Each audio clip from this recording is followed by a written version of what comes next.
Welcome back to Sip, Spill, and Sob, the true crime podcast where we uncork a bottle and some of the strangest stories out there. And today's tales, let's just say it's a mix of ashes, idiocy, and a whole lot of what the hell. Oh my gosh. So first up, right, we're diving into what? We're diving into the evolving story of 4 men who have disappeared in our local town, Hanover, Pennsylvania, and they've disappeared over a month and a half. And we want to get the word out there and figure out, we're doing a nosedive. Again, qualified, zero qualification. Exactly. And we can't make this stuff up. This Exactly. So before we get into that, Jean, tell me, how was your 4th of July? It was nice. Yes, the weather was great. Of course, in this area, you never know what kind of weather you're going to get. This is true. Welcome to Central Pennsylvania. Yeah, it's all menopausal, and it can go from, 100-degree weather to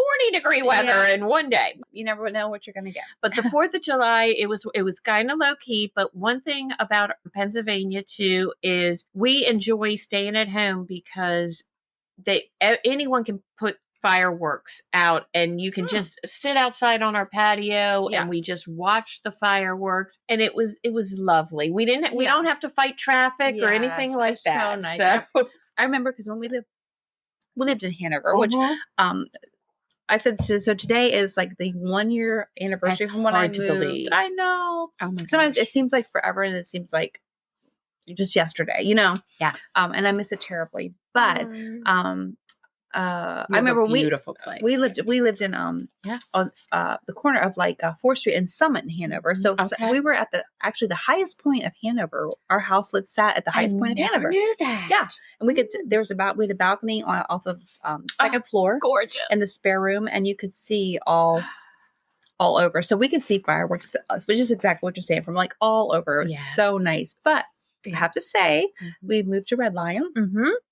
Pennsylvania, which I know you guys are going to have to look at the map to see where that is. But I was getting ready for bed on, I guess, Thursday night. Yeah. And also I just hear these bang, bang, bangs. And here, right, seriously, it couldn't have been, I don't even know how far it was from our house, that we could just sit and watch out. We have those really super big, industrial factory windows, you know, and just to sit there and watch fireworks. But you know what? Okay, my very favorite fireworks I ever went to. Where? Was years ago. We went to Carlisle, at the Army. It wasn't at the was that Carlisle's Army Barracks? Isn't that what that is? I think they were known for. Yeah. Anyway, it was at the Carlisle. It's like a football field, whatever. Okay. And they had fireworks to the music of Gettysburg. Oh wow! Oh, and it was just that is heart. So cool. Yes. And then when I used to live in Lake Mead, which is so we used to always go down when the kids were little. We'd go out in the pontoon boats, and they would shoot off fireworks, and then we would sing because nobody else had music. We would sing and I'm proud to be, and you know what I mean. It was gosh. I had such good memories of fireworks. And same here. Yeah. Growing up, my dad actually. Where I grew up, we had a pool, so we always had a huge party. Oh, Christmas Eve and 4th of July, our family was known to have a huge party. A lot of alcohol. Yeah. This is when they had kegs, and we used to. But my dad was in charge of setting off the fireworks for the Lions Club, and we used to go to a place called Burtonsville Lions Den. And same thing. It was very Americana, very patriotic, very yes, Americana. you know, hamburgers, hot dogs, and then you would go and everyone would go and travel in their cars and watch the fireworks. Yes. Then you'd come back to the house, and it was just a great memories that, you know, and of course, I must say, sometimes I don't know why the 4th of July, I always want the weather to be nice. Everybody, I know. Everybody. You don't like rainy 4th of July, you know? No, I know. At work on Thursday, we were like, "What should we listen to?" I'm like, "We need a patriotic playlist, right?" So Amy at work came up with this. It's called America. Merica, America. And it was so funny because it was all country western music. Oh, I love it. It was lovely. You know, let's move on to what we're drinking so everybody knows. Okay. Yes. So anyway, we're drinking. It's called a Carmenere. Yeah. Ooh, I like all right. It. So last week, so I had plans. So this is all going to go into like what do I say, like a deep emotional dive, like maybe a lesson for you younger people than us, because I had made plans. I was supposed to go to my friend Aaron and Dave's in Tennessee from like Friday to Monday. Yeah, our friend Fred, who I went to high school with, was going to join us. He had just got back. He was going to Italy. He was going to come right to Tennessee. And then it just didn't work out. Like Aaron and Dave had something come up and I was like all bummed, that type of thing. But so my other friend Kim, I have a lot of Kim friends. My friend, I call her Kimmer. She's like, well, I said sleepover, like girls sleepover, because her husband was supposed to like go away. Oh, fun. Well, anyway, then he ended up, she's like, he's not going away. So, and I'm like, okay, I think this calls for a hotel. Yes. And she had been really wanting to go to the Anthropology Home Outlet, which is in Pittsburgh. Oh my gosh. I want to go. Who knows? You're going to want to go because it was amazing. Amazing. Now, if you it's in Pittsburgh. It's in Pittsburgh. And if you needed like furniture, I didn't know that. It's great. And then other things too, like candles and like all Anthropology. All the things. Is it a large place? It is huge. It is huge. Huge. I can't tell you much more because your Christmas present will depend upon it. Okay. And we're going to go there. We just Yes. Okay. But in that travel, Kim and I ended up going to downtown Pittsburgh, which I've never been to Pittsburgh. No.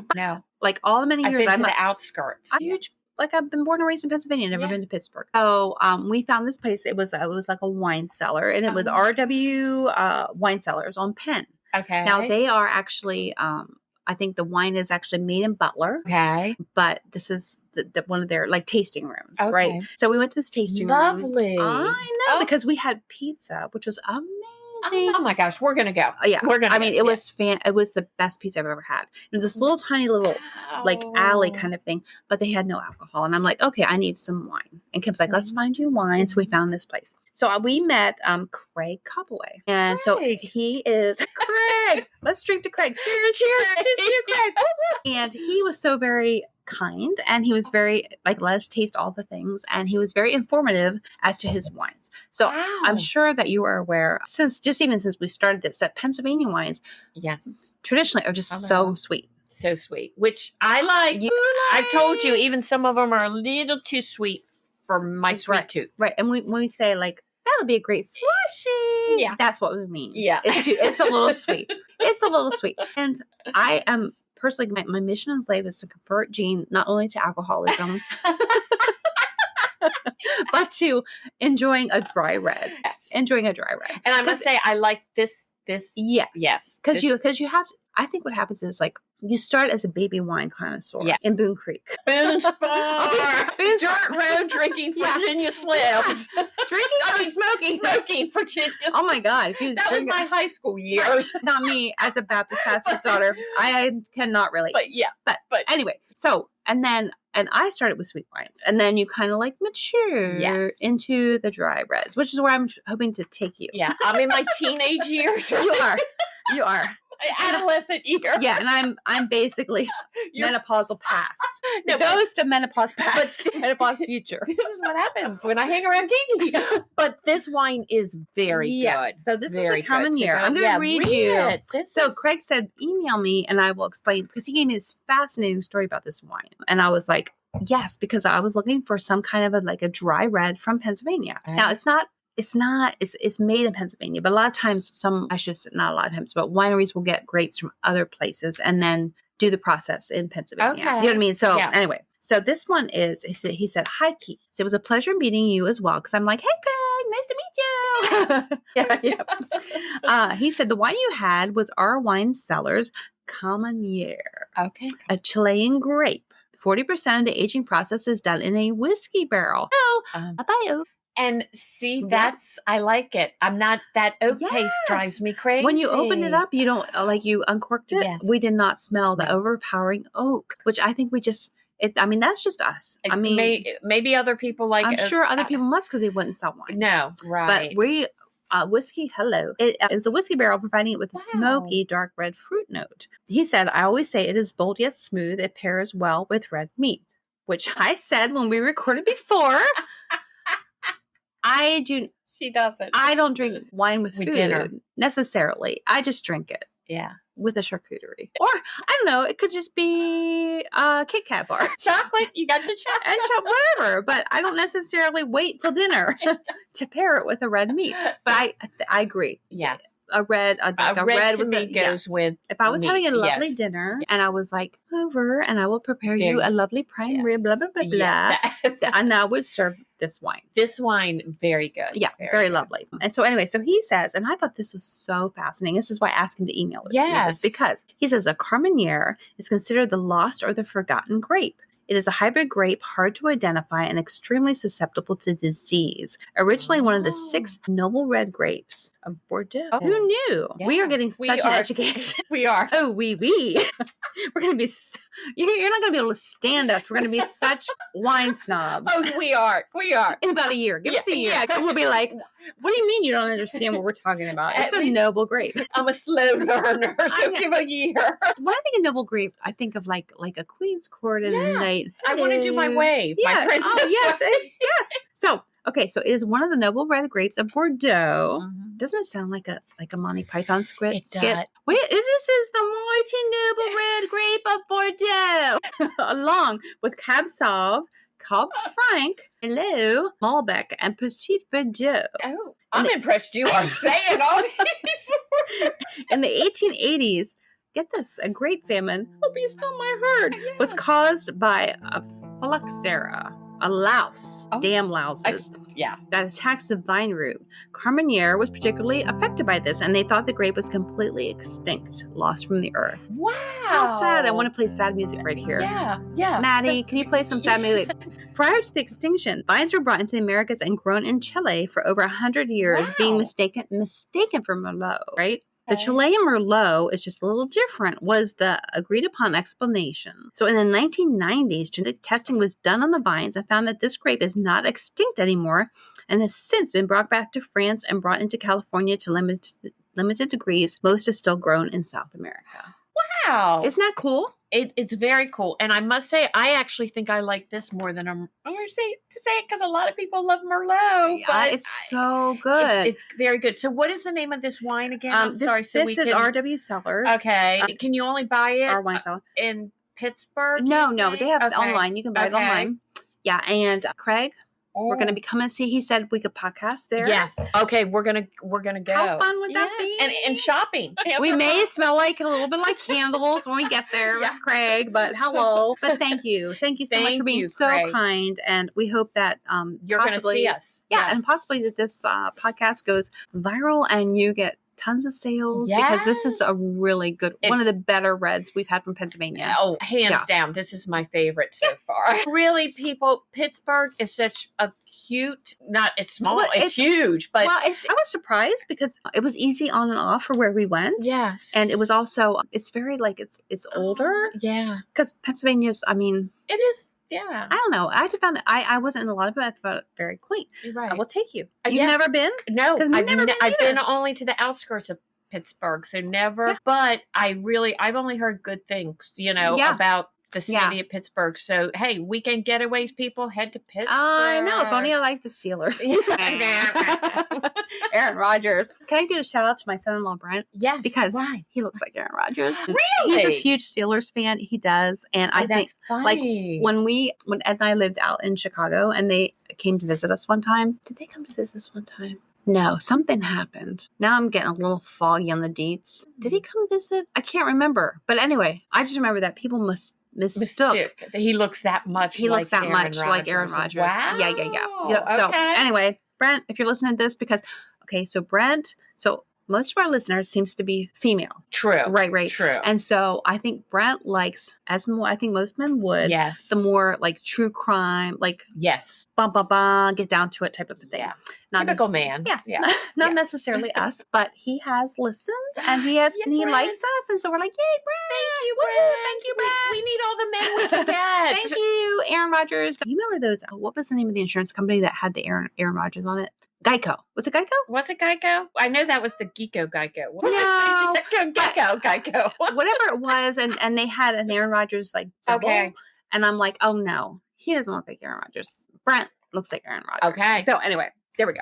All right. So, okay. So now we're going into Oh, let's get serious because this is so serious. This is serious, and this is evolving.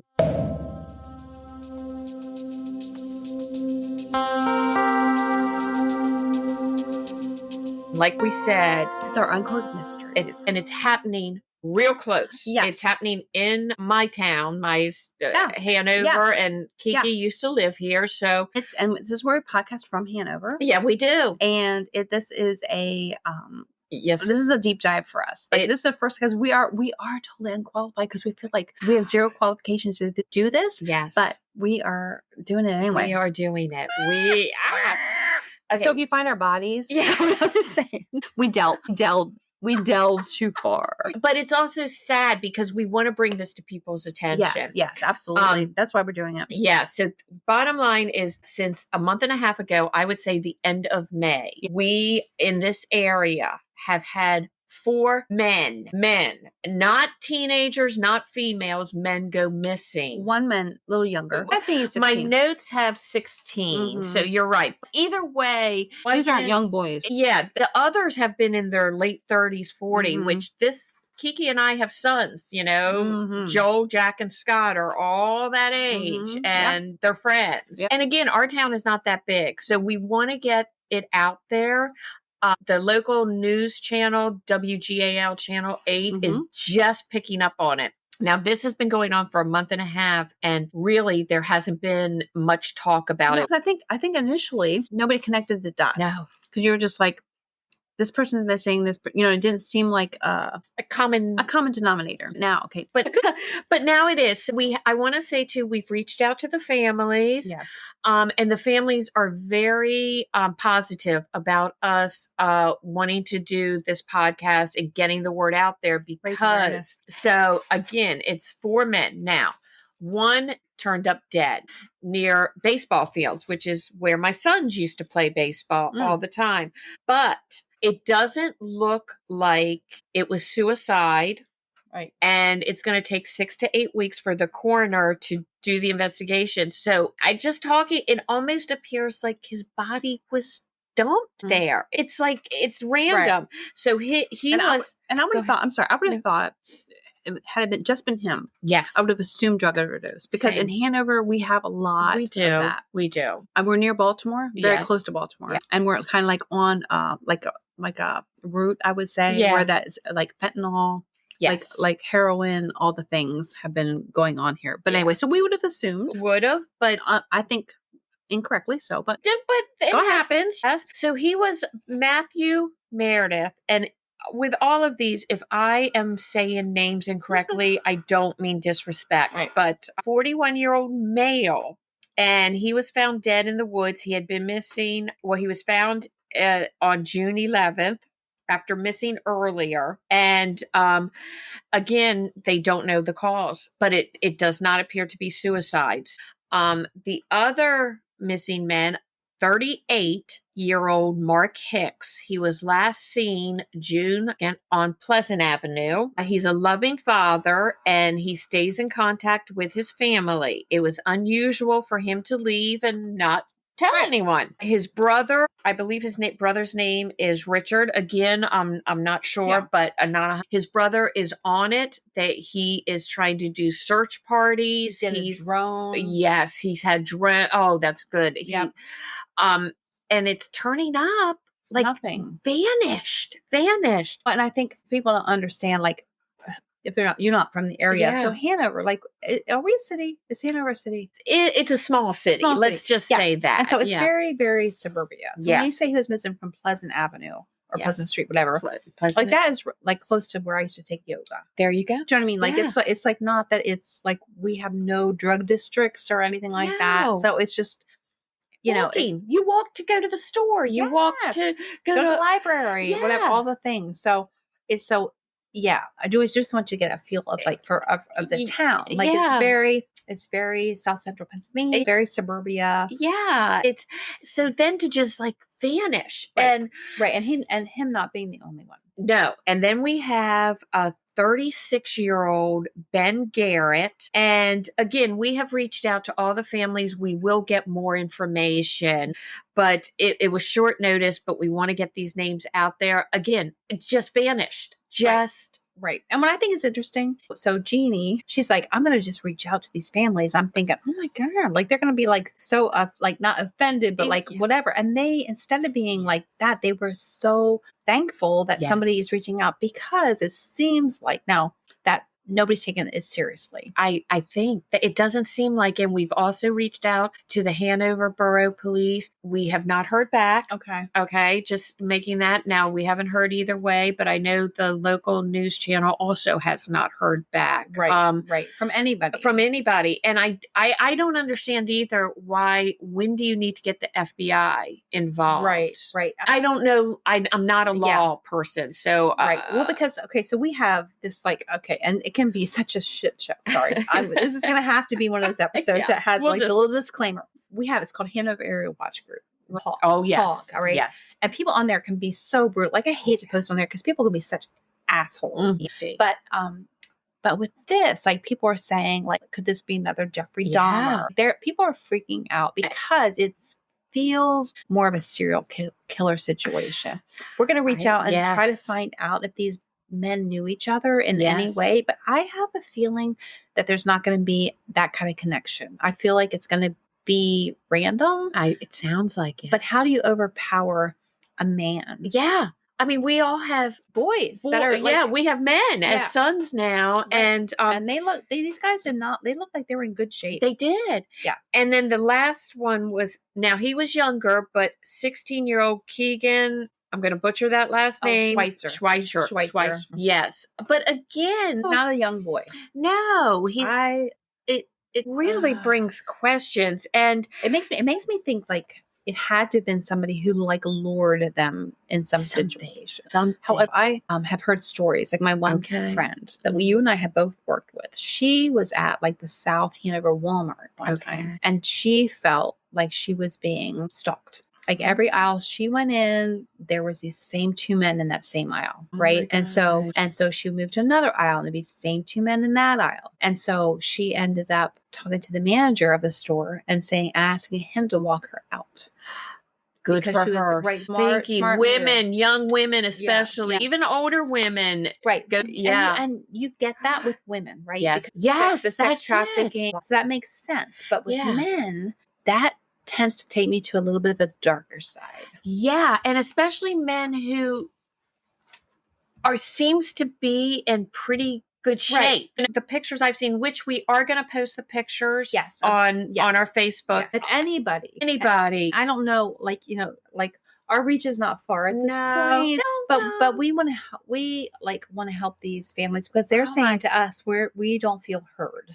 They don't. And we want them to feel heard, and not just heard, but helped. Yeah. And also, I'm going to read something because, you know, a lot of people are like, oh, it's not a little child. But I want to read something that Virginia Hicks, the mother of one of the victims, Mark Hicks, one of the missing men, said, because it really hit home. And she said, my heart bleeds as a mother to my son. You never stop loving your child from a baby in your arms at the hospital to 38 years old. That love is still there. It's the same kind of love. So my heart bleeds. Yes. I mean, my heart bleeds for, and mine are close, very close. So it's the truth. And we as mothers, and I know a lot of our listeners are mothers, it doesn't matter the age of your child. No, you never know. No. So come on, let's get it. You know, we want to get this out there. And anything you've seen, even if it feels insignificant, you can either call the police or let us know. We'll take care. We'll pass it on. We'll figure it out. We will. Yes. We're happy to do that because I can't, as a mother, I would go insane. I feel like I would go insane. Yeah. I know it would be, and the not knowing it, we talk about this all the time, but then also I still go back to the age that these men who are, like why they would have to, I feel like they'd have to have been taken by surprise in order for that to happen. You know what I mean? Like, I feel like it had to be like hit by behind, or given a drug that made you and I'm that's why I'm interested in talking to the loved ones to see like what was their history, like did they have a history of hanging out, whatever, like were they clubbers, were they you know, into themselves, like did they have friends, like what would be the impetus of meeting a stranger. Yeah. You know what I mean? And I think it's a lesson to us all. Right. In a sense, to just be careful. No matter where you're at. And it can happen even in small floating town. down the Conde de Gwynedd. Yes. It can happen anywhere. Yes. It just freaks me out. So if we can help them, please. We'll post pictures. We'll post the links to Hanover Police. I feel like this is going to be a much bigger story. I'm praying that it's not one of the stories that we did Amy Lynn Bradley. Like it's not solved, 30 years later, whatever, trying to solve it. Like I want this to be a case where we can bring resolution quickly. Yes. I have to tell you something, Jim. What? This is exciting. On Buzzsprout, just so y'all know, there's a little thing you can tap for fan mail. So we got fan mail. We got a fan mail. I know. It's awesome. I want to hear it. So this is what this fan said. Yes, she said. I assume it's she, but it could be he. Mm-hmm. I love the banter. The drifting off topic, the fun drinking sounds like around the table after dinner, and the wildly enthusiastic hound dogs on a scent. Fast-paced closing in on the solution to a crime. All in good fun passing of time. Wish we could all be there to share in the serious business. Glad we at least get to eavesdrop. That's what we want. Yeah. See, that's perfect. So I keep racking my brain. Like, is this a relative? Yeah. Is this Clark? Is this you? Is it, you know what I mean? Like, whatever. But where was the fan from? Illinois. Okay. I don't know fans, I don't think, from Woodstock, Illinois. We would know some, like, Ed and I used to live in McHenry. Okay. So it's possible. I don't know. I don't care. I love fans. If you listen to us on Buzzsprout and want to do some fan mail, and we will get just as excited over your fan mail. We will. Whether it's our first or our 10th. I don't care. We love. Thank you for the fan mail. It just encouraged our hearts. It did so much because we are having fun. We're having fun, and you just need to you just wonder, like, is this going to make a difference? Does it? Are we just wasting our time? Whatever. But we're just going to keep on keeping on. We're going to, we have a lot of fun things planned for the holidays. Oh, and for the Halloween season. That'll be good. All the things. What else can we tell them about? Our merchandise shops? Yes, let's go to that because that's also starting up in the next few weeks, maybe even next week. I have to get the samples to make sure everything's okay. Yes. But it's called the Sip Shop. We'll let you know how you can reach the Sip Shop. Yes. And buy Christmas presents. And maybe boots. Yeah. We should take pictures of ourselves. Yes, we will. We will. Unpack it. Maybe we can take pictures of ourselves. So we're having fun. We have some good things in store. I want to do a shout out to our fan this week. Oh, our not a fan, but the one who who won the tumbler. Yes, we did a little poll. Like what would you? Wow, I can't remember now because it was on Facebook, wasn't it? Which episode? No, it was like what you consider the worst thing to do. Was it like find out a true crime spoiler, whatever it was, whatever. Yes, Jess. We love you, Jess. And she truly is like our nice. She's from this area. Yeah. We got her a tumbler, and she's going to take a picture. We're going to post that. She's a little cutie. Yeah, yes, and let her know. But yeah, like so seriously, like you can when we put a post or something like that, respond. You may or you can win something. Yes, or if you have ideas, thank you to all of our friends and family who are giving us. We're going to do them. We're doing the shows because we're going to keep rolling. We may end up with just our kids listening, but we're gonna keep doing. Whatever. It doesn't even matter what you want. We're gonna keep putting it out there. You can't shut us off. We're gonna make you listen. Anyway, so I think that's all for us. I do too. This episode. We love you guys. Love you. Thank you, Woodstock fans. Yes. Love you. Bye.